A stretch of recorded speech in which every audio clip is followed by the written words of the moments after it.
Andy Fraser from the Legend of Free. Nice to meet you. Nice to be with you.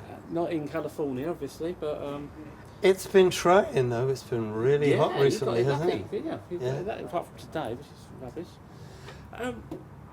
The heavy metal kids, that's a bizarre thing that a lot of people know about, don't they? You was nearly christened the heavy metal kids by Chris Blackwell.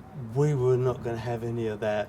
I remember being in my mother's living room, and the four of us wrote out Free and the Heavy Metal Kids and put it on the little mantelpiece there. Right. And we looked at it and said, nah. That's a lot of work, So isn't it? as the leader, it was my job to call up Chris Blackwell and tell him, nah. Yeah. And he said, he does this little comment, well, if it's not the Heavy Metal Kids, I don't think Ireland will be interested. Slam the phone down on him. 5 minutes later, he calls back and said, you win. Fair enough, yeah. And we had a great relationship ever since. Yeah. You wrote all these songs, in collaboration with Paul Rodgers and blah, blah.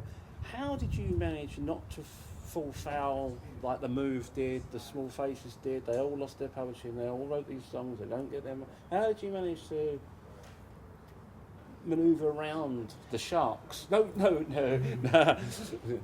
intended. Right. Well, I think Chris Blackwell and Ireland have integrity. Yeah. And although they weren't great deals by today's standards, they were okay by those standards. And they were always pretty clean. I remember our first deal, because they had in-house management and agency, and we did a gig for 20 quid or something somewhere. And I showed up next morning with change in my pocket, put it on the table, there's your cut. I said, well, you can hang on to that for a while. Yeah. It was going up and up and up, and then you suddenly decide we're going to break up for no apparent outward reason. Yeah, wasn't a good decision. It didn't seem. It was totally appropriate, because although we'd been brothers in arms, comrades, a gang, we had each other's back.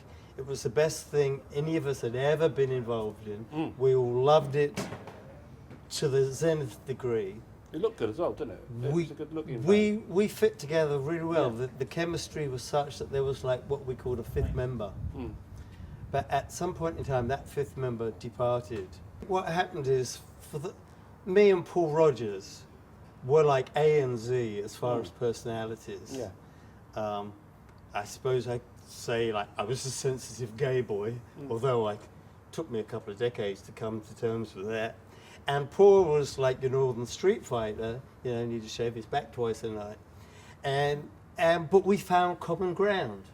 And when you do that, I think you invite the most amount of people in. And we learnt from each other. We needed each other to help complete each other's ideas. But by the time we'd learnt how to write songs by ourselves, we started going in different directions. And although I felt things were going as we wanted them, Paul felt that we had done things my way, and now we were going to do things his way. Right.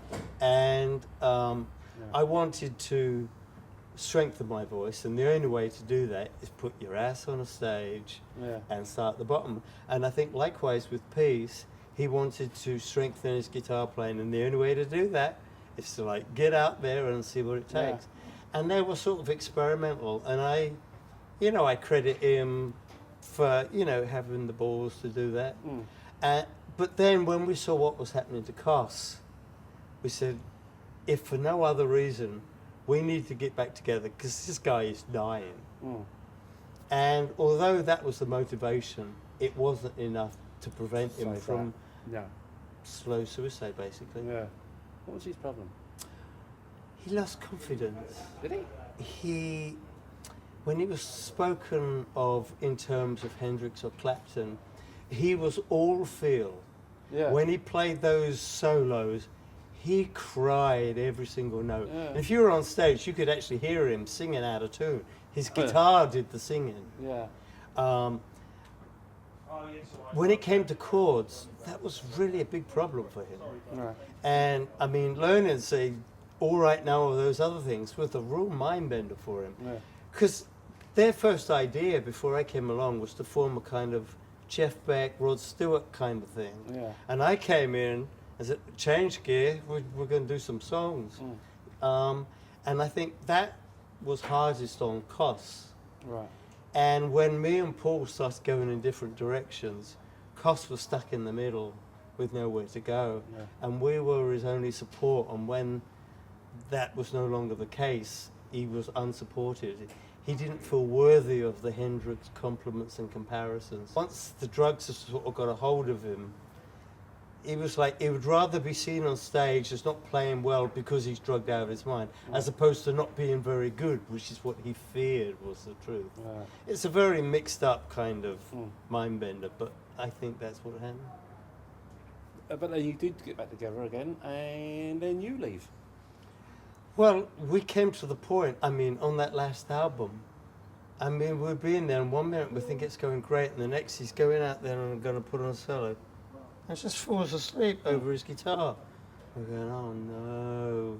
He's the only guitar player. Yeah, and I'm like, the first gig, we flew over, the first gig in the States, he looked just fine. We did the sound check at the Hollywood Palladium. Yeah.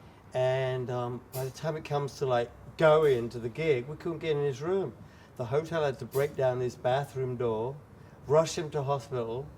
He was, wherever he got it, he was out of his tree. We had to go and do an apology gig, the three of us. Me on piano, Paul on acoustic guitar, and then take like a week off to like try and get him back together.